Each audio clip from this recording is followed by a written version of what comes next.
So another phenomena that I would like to discuss is the retrograde planets. Retrograde planets are an illusion. Planets are always going the same way, but because we are watching from our Earth planet, which is also spinning around the sun, we have a optical illusion which we do work with as astrologers because astrology works geocentrically. Similarly to on a freeway, when you are up to pass a slower vehicle in front of you, you're both going the same direction, then you are on the same height, then you pass the other vehicle, and when you look in the rear mirror, it appears as if it would be going retrograde or reverse. It is not, but just from a very subjective point of view, from your car-centric, the other vehicle is now in the rear mirror going smaller, so it appears as going reverse. And that kind of effect we also work with in astrology, and we call that retrograde planets. Retrograde planets, like the outer planets, like outside of Earth or of Mars, like Jupiter, Saturn, Uranus, Neptune, and Pluto, are usually more or less like almost half a year retrograde, at least like the trans-Saturnians. When they form, when the sun is in a certain element, from one triangle to the other element, to the next triangle. Like the sun would be here, doesn't matter what sign. Let's say Jupiter would be here. From that moment on until it is here. In that time it is retrograde. So when Saturn, for instance, opposing the sun, Saturn appears always from the Earth point of view as a retrograde. Just, as a little reminder. Mercury and Venus, different story. Moon cannot be retrograde. The nodes of the moon are always retrograde because they're not really planetary bodies. The interesting thing, what it means, and that's what I just wanted to briefly explain, and you have more information about that in my book, Evolutionary Astrology. Similarly to us driving a car, we go in direct. We experience new things. But now if we would slow down the car, stop it, which is stationary, and then go in reverse gear and we go in the same way backwards, we do re-experience that what we already have experienced.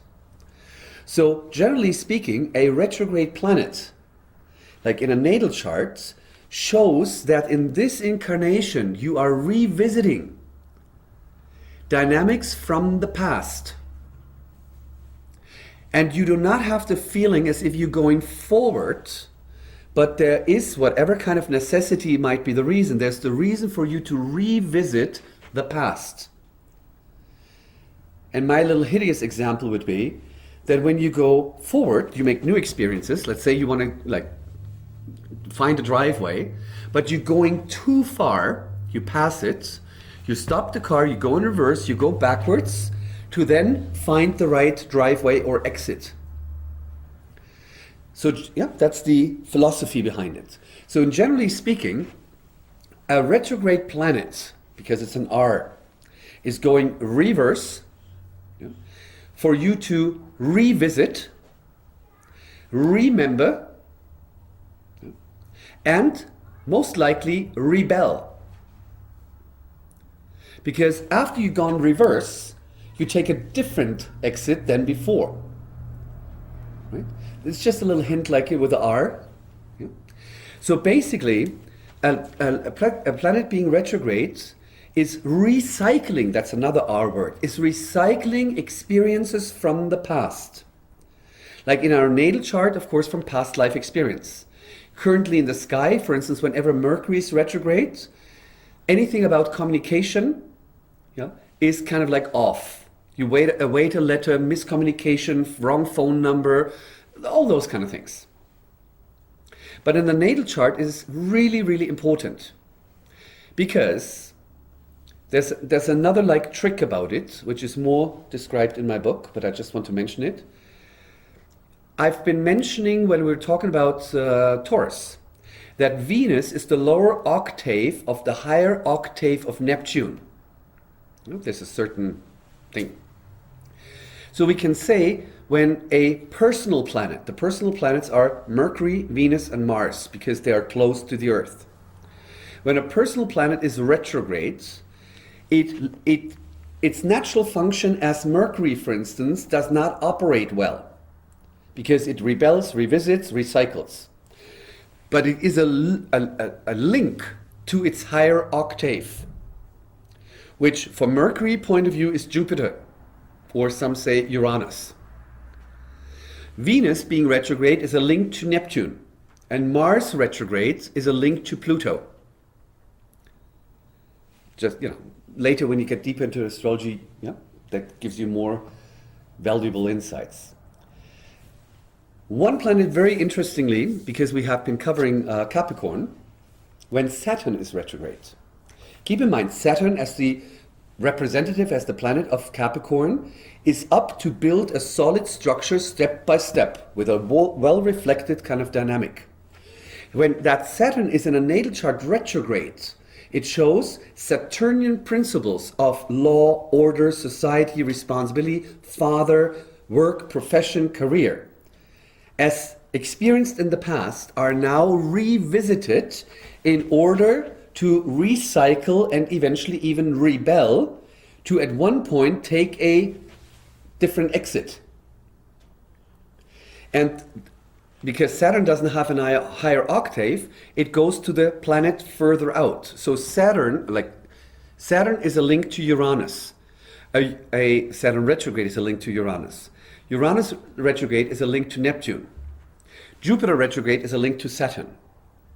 But Saturn is really interesting, and I wanted to mention that because when you do chart readings, you will always hit a score when someone has a Saturn retrograde.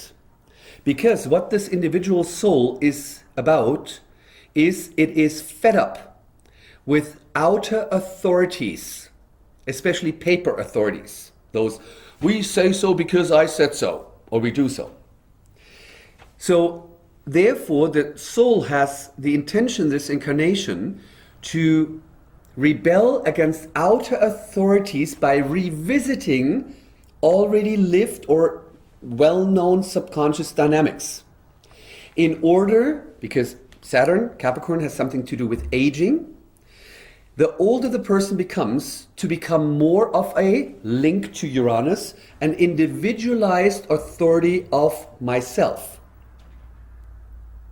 But as Saturn gives us structure and therefore safety, or a feeling of like being safe and protected, usually such a soul incarnates as a child in a family where the father, Saturn, is either not there, like a runaway, or he is there and very weak, that can be ill, alcoholic, depressed, a whiny-biny, something like that. Or he overcompensates his lack of inner authority and maturity by appearing as like a tyrant.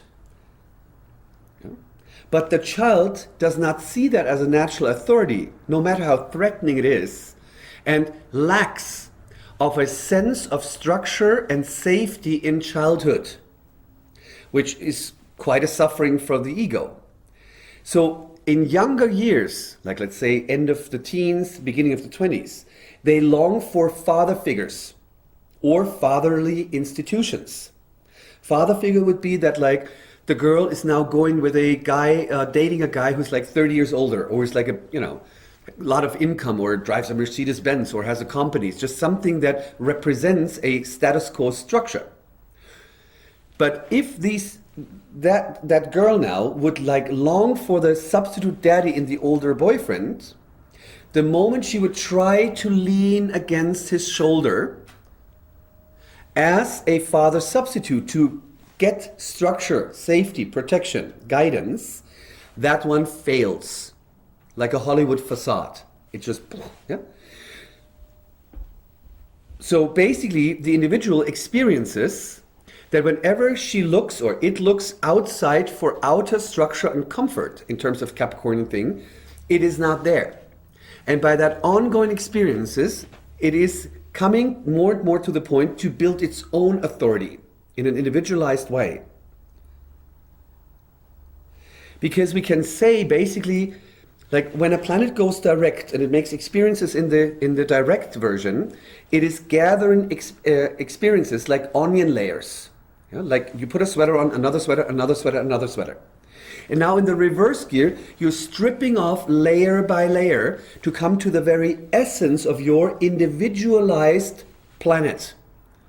So you're not choosing, as a Saturn retrograde, you're not choosing a profession which is mainstream aligned or accepted, but you will create a very unique form of professional path.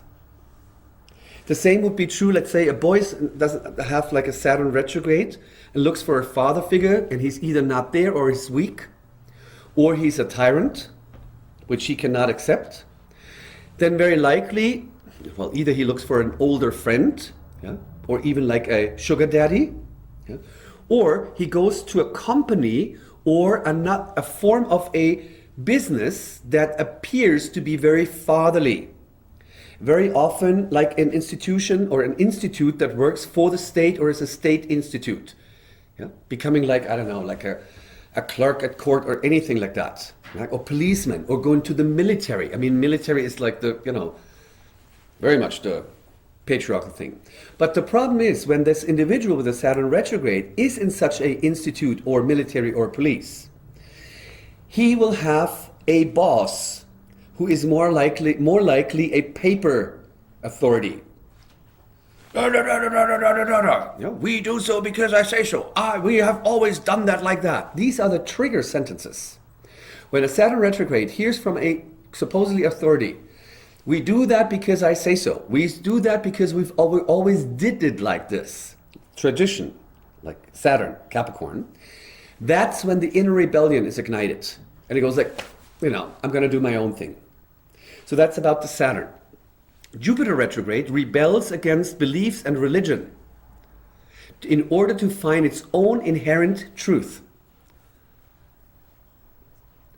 Venus retrograde, because it's the ruler of the second house and of the seventh house, or Libra Taurus, attracts people from past lives to revisit that soul in a new kind of a body costume, but the same soul, to revisit their old unresolved relationship patterns in order to reverse, recycle, liberate, and rebel to come to a point of a unique form of relationship. Very often people with Venus retrograde are more likely to either have like extraordinary forms of relationship that goes hand in hand with extraordinary forms of professions, which can be artists, dancers. If you like with a dance team, they'll, oh honey, how are you doing? Yeah. But it's not really, they're relating, but it's not really a relationship in the traditional meaning. Or they go to a monastery or to an ashram, or they just rather stay alone. Right? A Mercury retrograde, Mercury, ruler of Gemini, ruler of the left brain, is a link to the higher octave Jupiter, and therefore the left brain does not work the way it's supposed to work, supposed in brackets. So very likely a person with Mercury retrogrades operates more like a Jupiter, like what I said about Gemini, our school system. When the teacher would say 1 + 1 + 1, or does not give a bigger meaning, the person with Mercury retrograde, blank. It goes through the filters. Because the Mercury has gathered so many layers of knowledge in previous lives that the capacity is full, like our chip card of the camera. Nothing gets in there anymore.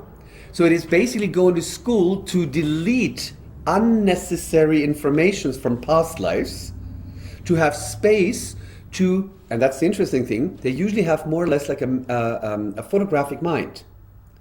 But only for those things that are of true meaning, Jupiter, for the soul's journey.